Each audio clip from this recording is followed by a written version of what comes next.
الحمدللہ رب العالمین والصلاة والسلام علی سید المرسلین اما بعد فاعوذ باللہ من الشیطان الرجیم بسم اللہ الرحمن الرحیم الصلاة والسلام علیک یا رسول اللہ وعلی آلک واصحابک یا حبیب اللہ الصلاة والسلام علیک یا نبی اللہ وعلی آلک واصحابک یا نور اللہ۔ مدنی چینل کے ناظرین، مدنی چینل کا پروگرام ہے سیرت رسول اور ہم۔ اس پروگرام میں ہم اپنے نبی مختار صلی اللہ تعالیٰ علیہ وآلہ وسلم کی مبارک سیرت اور زندگی کے مختلف پہلوؤں پر گفتگو کرنے کی سعادت پاتے ہیں۔ بنیادی مقصد یہ ہوتا ہے کہ نبی پاک صلی اللہ تعالیٰ علیہ وآلہ وسلم جو ساری مخلوق کے لیے ایک رہنما کی حیثیت رکھتے ہیں، آپ علیہ السلام کی زندگی مبارک میں ہر طبقے کے افراد کے لیے ہدایت کا سامان موجود ہے، تو اپنے حسب حال پیارے آقا علیہ السلام کی اداؤں کو اور آپ علیہ السلام کی سیرت میں پائے جانے والے اچھے انداز کو اختیار کرنے کی ہم سعادت پائیں، کیونکہ انسان کو جب آگاہی ملتی ہے، علم ملتا ہے، تو پھر عمل کا ذہن بنتا ہے۔ مدنی چینل کے ناظرین، آج کا جو ایپیسوڈ ہے اس میں ہم پیارے آقا علیہ السلام کی شفقت و رافت اور مہربانی کا بیان سنیں گے۔ ویسے تو آپ علیہ السلام ساری مخلوق ہی پر رحم و کرم فرمانے والے ہیں، لیکن بالخصوص معاشرے کے وہ افراد کہ جن کی طرف لوگوں کی توجہ نہیں ہوتی یا وہ بعض ظالم افراد کے ظلم کا نشانہ بنتے ہیں، اس طبقے کے افراد پر بھی سرکار اعظم صلی اللہ تعالیٰ علیہ وآلہ وسلم کی شفقت اور مہربانی ہے۔ احادیث مبارکہ کو ہم دیکھتے ہیں، سیرت مصطفیٰ کی کتابوں کو دیکھتے ہیں، تو پیارے آقا مدینے والے مصطفیٰ صلی اللہ تعالیٰ علیہ وآلہ وسلم نے اپنے مبارک عمل اور مبارک فرمان کے ذریعے ایسے افراد کی دل جوئی بھی فرمائی ہے اور ان کے حقوق کی اہمیت کو واضح بھی فرمایا ہے، بلکہ اس طبقے کے افراد پر مہربانی اور احسان کرنے کے فضائل کا بھی بیان فرمایا ہے۔ مثال کے طور پر جو غریب افراد ہوتے ہیں، یتیم مسکین ہوتے ہیں، غلام ہوتے ہیں، خادمین ہوتے ہیں، عموماً معاشرے میں ان کو اتنی ویلیو نہیں دی جاتی اور ان کے حقوق کو پامال کرنے کا سلسلہ بھی ہوتا ہے، لیکن پیارے آقا علیہ السلام کی شریعت مطہرہ اور دین اسلام یہ انسانوں کے، مسلمانوں کے اور مخلوق کے حقوق کو محفوظ کرنے کے لیے اپنا ایک لائحہ عمل تیار کرتا ہے، اور خوبصورت انداز میں شریعت مطہرہ نے ایسے اصول بیان فرمائے ہیں، ایسے آداب ذکر فرمائے ہیں، اور دین اسلام نے ایسی تعلیمات دی ہیں کہ جن پر عمل پیرا ہو کر ہم معاشرے کے ان افراد کے ساتھ بھی اچھا برتاؤ کر سکتے ہیں۔ بالخصوص یتیم کی بات کی جائے، یعنی وہ نابالغ بچے اور بچیاں جن کا والد فوت ہو جائے، بظاہر ان کا کوئی پرسان حال نہیں ہوتا، ان کی تربیت، ان کی پرورش اور ان کی بنیادی ضرورت اور ان کے زندگی گزارنے کے معاملات کو دیکھنے والا عام طور پر کوئی سربراہ نہیں ہوتا۔ آپ علیہ السلام ایسے افراد کے ساتھ خود بھی مہربانی فرماتے اور مہربانی کرنے والوں کی فضیلتوں کو بھی بیان فرماتے۔ پیارے آقا علیہ السلام نے اسی انداز میں اپنے امتیوں کی رہنمائی فرمائی ہے۔ یتیم کی کفالت کرنا، یتیم کے معاملات کو دیکھنا، اس کے ساتھ مہربانی کرنا، یہ کتنا فضیلت والا عمل ہے کہ پیارے آقا مدینے والے مصطفیٰ صلی اللہ تعالیٰ علیہ وآلہ وسلم نے ایسے افراد کو جنت میں اپنا قرب عطا فرمایا ہے، اپنے قرب کی بشارت عطا فرمائی ہے۔ چنانچہ ایک حدیث پاک ہے کہ نبی کریم رؤوف الرحیم صلی اللہ تعالیٰ علیہ وآلہ وسلم نے ایک مرتبہ اپنی شہادت کی انگلی اور درمیان والی انگلی، ان دونوں کو کشادہ کر کے ارشاد فرمایا کہ میں اور یتیم کی کفالت کرنے والا، خواہ وہ کفالت کرنے والا اس یتیم کا رشتہ دار ہو یا اجنبی شخص ہو، ارشاد فرمایا میں اور یتیم کی کفالت کرنے والا جنت میں یوں ہوں گے۔ یعنی پیارے آقا مدینے والے مصطفیٰ صلی اللہ تعالیٰ علیہ وآلہ وسلم نے اپنی مبارک نورانی کلمے کی شہادت کی انگلی اور درمیان والی انگلی، ان دونوں کو کشادہ کر کے فرمایا کہ یتیم کی کفالت کرنے والا اور میں جنت میں اس طرح ہوں گے۔ تو یہ پیارے آقا علیہ السلام کا ایک خوبصورت انداز ہے کہ آپ صلی اللہ تعالیٰ علیہ وسلم اپنے امتیوں کو اتنی خوبصورت بشارت عطا فرماتے ہیں تاکہ قرب مصطفیٰ پانے کے لیے مسلمان یتیم بچوں کے ساتھ بھلائی کا معاملہ کریں۔ مدنی چینل کے ناظرین، یہ محاورتاً کہا جاتا ہے کہ یتیم کے سر پر ہاتھ رکھنا، یعنی یتیموں، مسکینوں اور غریب لوگوں کے ساتھ مہربانی کرنا،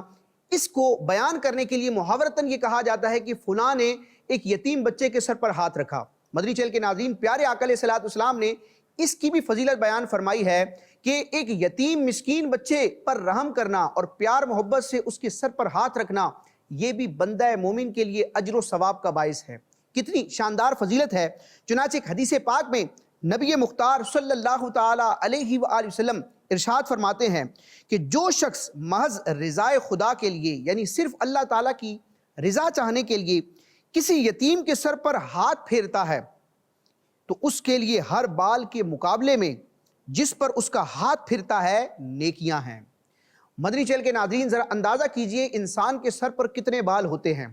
اور انسان جب اپنے سر پر یا کسی کے سر پر اپنا ہاتھ رکھتا ہے تو اس ہاتھ اور ہتھیلی کے نیچے کتنے ہزاروں بال آتے ہیں۔ تو پیارے آقا علیہ الصلوۃ والسلام نے رب کی رحمتوں کا بھی بیان فرمایا، اپنے دین متین کی عمدگی کو بھی بیان فرمایا، اور آپ علیہ الصلوۃ والسلام نے کیسے خوبصورت انداز میں اپنے امتیوں کی تربیت فرمائی ہے کہ صرف شفقت اور مہربانی کے لیے رب تبارک و تعالیٰ کی رضا چاہتے ہوئے یتیم کے سر پر ہاتھ پھیر دیا جائے تو اس ہاتھ کے نیچے جتنے بال آئیں گے رب تبارک و تعالیٰ اس شخص کو اتنی نیکیاں عطا فرمائے گا۔ مزید پیارے آقا علیہ الصلوۃ والسلام ارشاد فرماتے ہیں جو کسی یتیم لڑکے یا لڑکی کے ساتھ جو اس کی کفالت میں ہو نیکی کرتا ہے یعنی اس کے ساتھ اچھا برتاؤ کرتا ہے تو میں اور وہ نیکی کرنے والا شخص ان 2 انگلیوں کی مانند ہوں گے۔ اور اسی طرح آپ علیہ الصلوۃ والسلام نے اپنی کلمے کی مبارک انگلی اور درمیان والی انگلی ملا کر ارشاد فرمایا کہ یتیم لڑکے یا یتیم لڑکی کے ساتھ نیکی کرنے والا، ان کے ساتھ بھلائی کرنے والا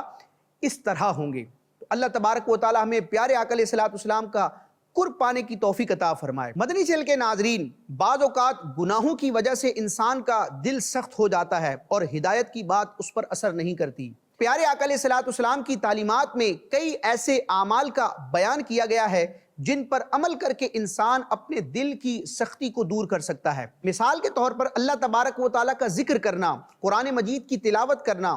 موت کو یاد کرنا، قبرستان کی حاضری، اس طرح کے نیک اعمال انسان جب بجا لاتا ہے تو اس کے دل کی سختی ختم ہوتی ہے اور انسان کو رقت قلبی نصیب ہوتی ہے۔ دل کو نرم کرنے والے ویسے تو کئی اعمال ہیں، لیکن بالخصوص یتیموں اور مسکینوں کے ساتھ بھلائی کا، محبت کا معاملہ کرنا، یہ بھی ان اعمال میں شامل ہے کہ جن کی وجہ سے انسان کے دل کو نرمی عطا کی جاتی ہے۔ چنانچہ نبی پاک صلی اللہ تعالی علیہ وآلہ وسلم کی بارگاہ میں ایک شخص حاضر ہوا اور وہ عرض کرتا ہے کہ میرا دل سخت ہے، یا رسول اللہ میرا دل سخت ہو گیا ہے، میں قساوت قلبی میں مبتلا ہوں، اس کا علاج کیا ہے؟ تو اب طبیبوں کے طبیب اللہ کے حبیب صلی اللہ تعالی علیہ وآلہ وسلم نے بڑا پیارا عمل ارشاد فرمایا۔ اس عمل میں جہاں یہ پتہ چلتا ہے کہ دل کی سختی کو دور کرنے کا یہ طریقہ ہے، وہیں پر اس بات کا بھی اندازہ ہوتا ہے کہ دین اسلام نے مسلمانوں کے ساتھ، غریبوں اور مسکینوں کے ساتھ بھلائی کرنا کتنا شاندار عمل قرار دیا ہے۔ دین اسلام نے اس کی کتنی اہمیت بتائی ہے کہ اس عمل پر انسان کو نیکیاں بھی ملتی ہیں، قرب مصطفیٰ بھی نصیب ہوتا ہے اور دنیاوی لحاظ سے بھی اس کو فوائد حاصل ہوتے ہیں۔ چنانچہ جب اس شخص نے یہ عرض کی کہ یا رسول اللہ میرا دل سخت ہے، اس کا علاج کیا ہے؟ تو نبی کریم رؤوف الرحیم صلی اللہ تعالی علیہ وآلہ وسلم نے ارشاد فرمایا کہ یتیم کے سر پر ہاتھ پھیرا کرو اور مسکین کو کھانا کھلایا کرو۔ یتیم کے سر پر ہاتھ پھیرنا اور مسکین کو کھانا کھلانا بظاہر یہ کوئی مشقت والا عمل نہیں ہے، نفس پر اتنا گراں بھی نہیں گزرتا، لیکن اس کی برکت کیسی ہے کہ انسان کے دل کی سختی ختم ہوتی ہے۔ دوبارہ یہ فرمان سنتے ہیں کہ نبی کریم رؤوف الرحیم صلی اللہ تعالی علیہ وآلہ وسلم نے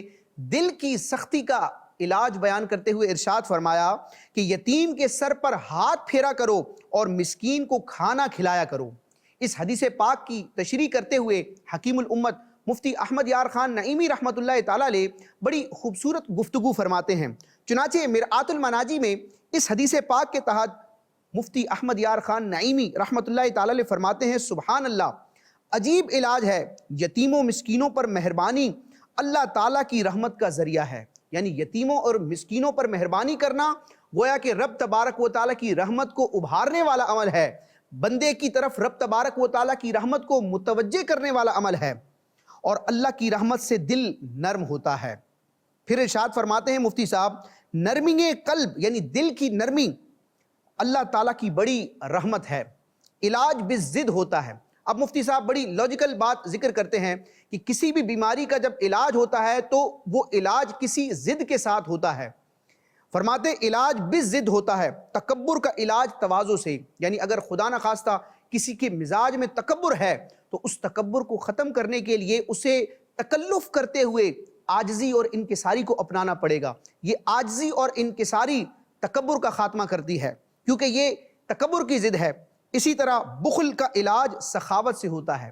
یعنی اگر کوئی شخص بخیل ہے، راہ خدا میں خرچ کرنے میں اس کا دل تنگ ہوتا ہے، یا اپنی ذات پر، اپنے اہل خانہ پر جو اس کے حقوق ہیں اور جن حقوق کی ادائیگی اس پر لازم ہے، اس کی ادائیگی میں وہ کوتاہی کرتا ہے، اس کو بخل بھی کہہ سکتے ہیں، تو اب اس کا علاج یہ ہے کہ انسان اپنے نفس پر زبردستی تکلف کرتے ہوئے سخاوت کا مظاہرہ کرے۔ تو بخل کا علاج سخاوت سے ہوتا ہے، اسی طرح تکبر کا علاج عاجزی سے ہوتا ہے۔ تو یوں ہی دل کی سختی کا علاج غریبوں اور یتیموں مسکینوں پر رحم کرنے سے ہوتا ہے۔ اللہ تبارک و تعالی ہمیں پیارے آقا علیہ السلام کی ان تعلیمات پر عمل پیرا ہونے کی توفیق عطا فرمائے کہ معاشرے کے اس طرح کے افراد پر بھی ہم اپنی شفقت کا، مہربانی کا بازو دراز کریں۔ مدنی چینل کے ناظرین، پیارے آقا علیہ السلام کا اگر ذاتی سٹیٹس دیکھا جائے تو آپ امام الانبیاء ہیں اور رب تبارک و تعالیٰ کی رحمت سے دنیا اور جنت کے مالک ہیں، رب تبارک و تعالیٰ کی نعمتوں کے خزانوں کے قاسم ہیں، لیکن اس کے باوجود پیارے آقا علیہ السلام اپنی امت کے غریب اور مسکین افراد کے ساتھ ایسا دلجوئی کا معاملہ فرماتے تھے کہ بڑے بڑے بادشاہ بھی پیارے آقا علیہ السلام کے اس طرح کے اقوال اور آپ کے انداز کو دیکھ کر دنگ رہ جاتے ہیں کہ اتنے بڑے بادشاہ، نبیوں کے شہنشاہ، لیکن آپ علیہ السلام ایسی عاجزی فرماتے ہیں اور غریبوں اور مسکینوں کی ایسی دلجوئی فرماتے ہیں کہ سبحان اللہ۔ چنانچہ نبی پاک علیہ السلام نے مسکینوں اور غریبوں کی دلجوئی کے لیے بڑے پیارے پیارے ارشادات عطا فرمائے ہیں۔ ایک موقع پر رب تبارک و تعالیٰ کی بارگاہ میں اس کے محبوب علیہ السلام یوں دعا کرتے ہیں۔ آپ علیہ السلام رب کی بارگاہ میں دعا کرتے ہیں کہ خدایا مجھے مسکین زندہ رکھ اور مجھے مسکین وفات دے، اور قیامت کے دن غریبوں میں میرا حشر فرما۔ روایت کے الفاظ ہیں وَحْشُرْنِي فِي زُمْرَةِ الْمَسَاكِينَ یوم القیامہ، کہ اے اللہ قیامت کے دن مجھے مسکینوں کے گروہ میں اٹھا۔ مدنی چینل کے ناظرین، یہ مسکینوں اور غریبوں کی دلجوئی کرنے کے اعتبار سے کتنا شاندار فرمان ہے کہ نبیوں کے شہنشاہ رب کی بارگاہ میں یہ دعا کرتے ہیں کہ اے اللہ مجھے دنیا میں جب تک حیات رکھ، ظاہری طور پر مسکینی کی حالت میں رکھ، مجھے دنیا سے اٹھا، وفات دے تو مسکینی کی حالت میں، اور قیامت کے دن مجھے مسکینوں کے گروہ میں شامل فرما۔ واقعتاً اگر دیکھا جائے تو پیارے آقا علیہ السلام کا یہ فرمان انسان کو حیرت زدہ کرتا ہے کہ پیارے آقا علیہ السلام رب تبارک و تعالیٰ کی عطا سے اس کائنات کے شہنشاہ ہیں، لیکن مسکینوں کے ساتھ اٹھائے جانے اور مسکینوں کے ساتھ زندگی گزارنے کے حوالے سے آپ علیہ السلام یہ دعا کیوں ارشاد فرما رہے ہیں۔ چنانچہ ام المومنین حضرت عائشہ صدیقہ رضی اللہ تعالی عنہا نے جب یہ دعائے مصطفیٰ سنی تو آپ کو بھی گویا کہ ایک حیرت ہوئی، اور انہوں نے عرض کی کہ یا رسول اللہ یہ کیوں؟ یعنی آپ علیہ السلام حیات اور وفات اور پھر قیامت کے دن حشر، ان تمام مراحل میں مسکینوں کے اعتبار سے یہ کیوں دعا فرما رہے ہیں؟ تو پیارے آقا علیہ السلام نے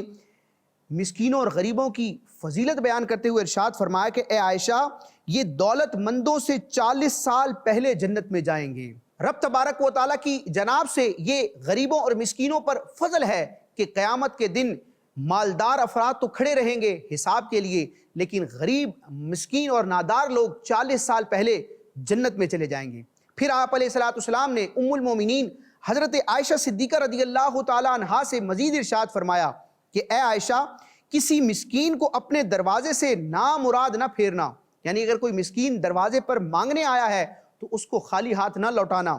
کسی مسکین کو اپنے دروازے سے نامراد نہ پھیرنا، آدھی کھجور ہی کیوں نہ ہو وہ بھی اسے عطا کر دینا۔ اے عائشہ غریبوں سے محبت رکھ اور ان کو اپنے سے نزدیک کر، خدا تجھے قیامت کے دن اپنے سے نزدیک کرے گا۔ مدنی چینل کے ناظرین، اس حدیث پاک میں کتنی پیاری بشارت ہے کہ جو افراد غریبوں اور مسکینوں کو اپنے سے قریب کرتے ہیں تو وہ رب تبارک و تعالیٰ کی رحمت سے قریب ہو جاتا ہے۔ اللہ تبارک و تعالیٰ ہمیں بھی اس طرح کے اعمال کرنے کی توفیق عطا فرمائے جس کے نتیجے میں ہم اللہ کی رحمت سے قریب ہو جائیں، پیارے آقا علیہ السلام کا جنت میں قرب پائیں۔ مدنی چینل کے ناظرین، عام طور پر جو بادشاہوں کے دربار ہوتے ہیں وہاں پر اثر و رسوخ والے اور مالدار افراد تو اپنی بات کر بھی لیتے ہیں، منوا بھی لیتے ہیں، ان کی رسائی بھی ہوتی ہے، لیکن جو غریب افراد ہوتے ہیں، معاشرے کے دبے ہوئے اور چھوٹے طبقے کے افراد ہوتے ہیں، تو وہ بادشاہوں اور حکمرانوں اور بڑے بڑے افراد کی بارگاہوں میں جانے کے لیے ترستے تو ہیں، لیکن ان کے لیے کوئی راہ نہیں ہوتی، ان کے لیے سہولت نہیں ہوتی۔ لیکن پیارے آقا علیہ الصلوۃ والسلام کا جو دربار ہے وہ ایسا ہے کہ یہاں غریب ہو، مسکین ہو، نادار ہو، حاجت مند ہو، ہر طرح کے افراد کو پیارے آقا علیہ الصلوۃ والسلام کی بارگاہ میں، دربار میں باریابی کا شرف حاصل ہے، اور لوگ آسانی کے ساتھ نبی پاک علیہ الصلوۃ والسلام کی بارگاہ میں حاضر ہو جایا کرتے، اپنی مشکلات، اپنی التجاؤں کو عرض کرتے، اور پیارے آقا علیہ الصلوۃ والسلام امیر اور غریب، شہری اور دیہاتی کا فرق مٹا کر سب ہی پر اپنی کرم نوازی فرماتے۔ چنانچہ پیارے آقا علیہ الصلوۃ والسلام کے دربار کی عظمت و شان کو مورخین نے آپ کی سیرت میں یوں بیان کیا کہ نبی کریم صلی اللہ تعالی علیہ وآلہ وسلم کے دربار میں آنے والوں کے لیے کوئی رکاوٹ نہیں تھی، یعنی کہ امیر اور فقیر، شہری اور دیہاتی، سب قسم کے لوگ حاضر بارگاہ ہوتے، پیارے آقا علیہ الصلوۃ والسلام کے دربار میں حاضر ہو جایا کرتے آسانی کے ساتھ،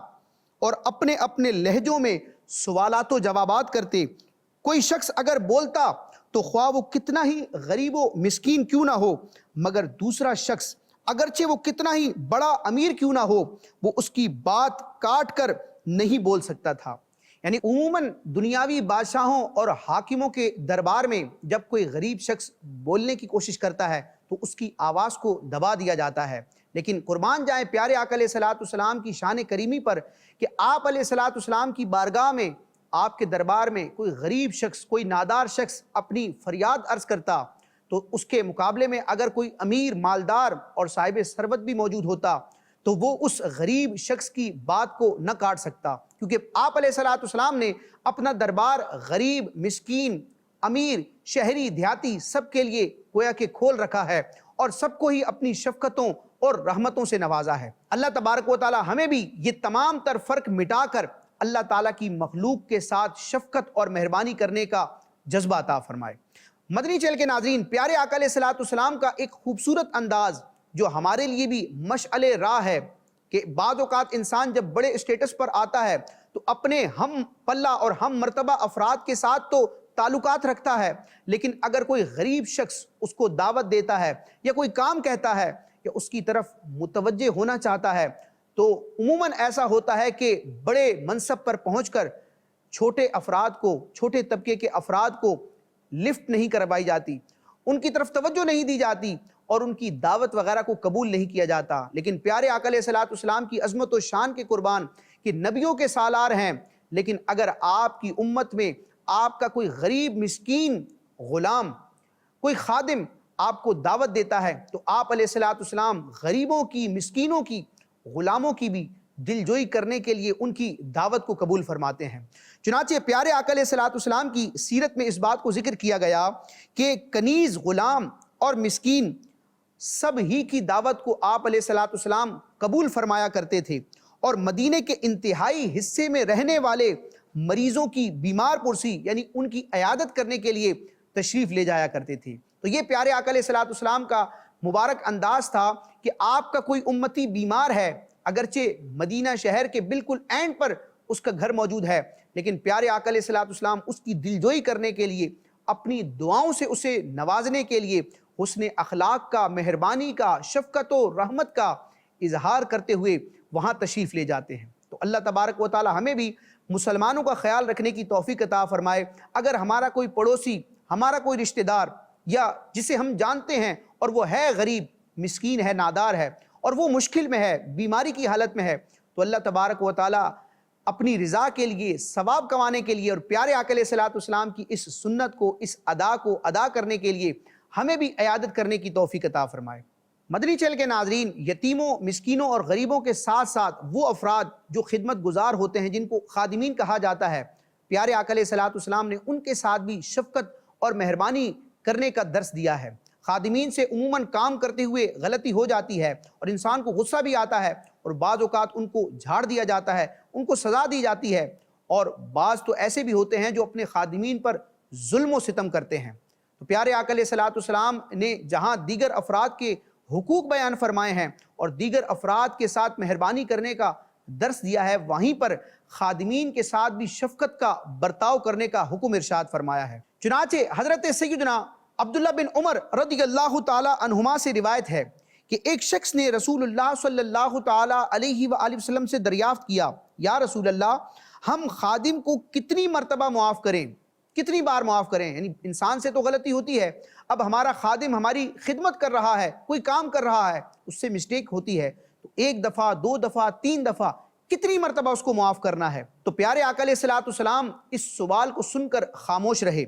اس شخص نے دوسری مرتبہ سوال کیا، پھر بھی آپ علیہ الصلوۃ والسلام خاموش رہے۔ جب اس سائل نے تیسری مرتبہ یہی سوال کیا کہ ہم اپنے خادم کو کتنی مرتبہ معاف کریں، تو آپ علیہ الصلوۃ والسلام نے ارشاد فرمایا، ہر روز یعنی روزانہ 70 بار معاف کر دیا کرو۔ مدنی چینل کے ناظرین، کتنی اعلیٰ یہ تعلیمات ہیں، پیارے آقا علیہ الصلوۃ والسلام کا کیسا خوبصورت انداز ہے کہ اگر ہمارا خادم کوئی غلطی کرتا ہے اور شریعت کی طرف سے سختی کرنا وہاں لازم نہیں ہے تو ہمیں درگزر سے کام لینا ہے، اگرچہ 70 مرتبہ وہ غلطی کرے اور ہمیں 70 مرتبہ معاف کرنا ہو، ہمیں معافی ہی کو اختیار کرنا چاہیے، کیونکہ اس طرح کی روایتیں بھی موجود ہیں کہ اللہ کی مخلوق پر رحم کرو، تم پر رحم کیا جائے گا، تم معاف کرنا اختیار کرو، تمہیں معاف کیا جائے گا۔ تو ہم بندے ہو کر بندوں کو معاف کریں گے تو رب تبارک و تعالیٰ بھی ہماری خطاؤں کو معاف فرمائے گا اور اس سے درگزر فرمائے گا۔ پیارے آقا صلی اللہ تعالی علیہ وآلہ وسلم کو غلاموں اور باندیوں کے حقوق کا کس قدر خیال تھا، اس کا اندازہ اس بات سے بھی لگایا جا سکتا ہے کہ جب پیارے آقا علیہ الصلوۃ والسلام نے اس دنیا سے پردہ فرمایا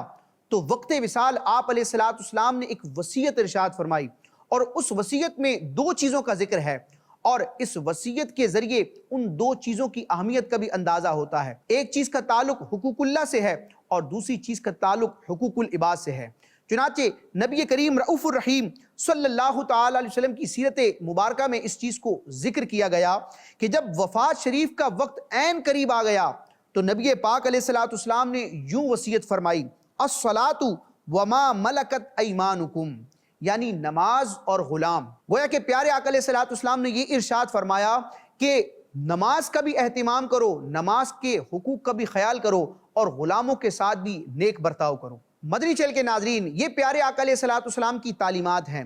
دنیا میں ہم دیکھتے ہیں کہ جو فاتح قوم ہوتی ہے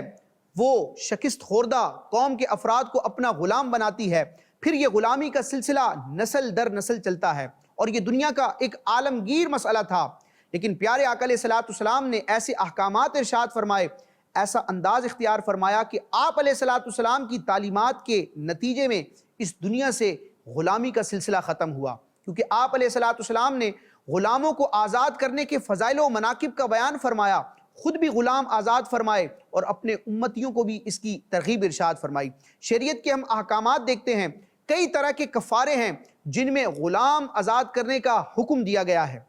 تو ہم تاریخ اسلام کے اس روشن پہلو پر غور کر سکتے ہیں کہ اس دنیا سے غلامی کا جو سلسلہ ختم ہوا ہے اس میں اسلام کی تعلیمات کا، پیارے آقا علیہ الصلوۃ والسلام کی تربیت کا بہت بڑا عمل دخل ہے۔ اللہ تبارک و تعالی ہمیں بھی غریبوں و مسکینوں کے ساتھ شفقت کا برتاؤ کرنے کی توفیق عطا فرمائے، اور جس انداز میں پیارے آقا علیہ الصلوۃ والسلام نے اپنے عمل کے ذریعے، اپنے اقوال کے ذریعے ان لوگوں کے ساتھ مہربانی کرنے کا درس دیا ہے، اللہ تبارک و تعالیٰ اس کو سمجھنے کی سعادت عطا فرمائے اور دونوں جہان میں اس کی برکتیں پانے کی بھی توفیق عطا فرمائے۔ آمین بجاہ النبی الامین صلی اللہ تعالی علیہ وسلم۔ مدنی چینل دیکھتے رہیے۔ سنت کے مطابق میں ہر ایک کام کروں، کاش تو پے کر سنت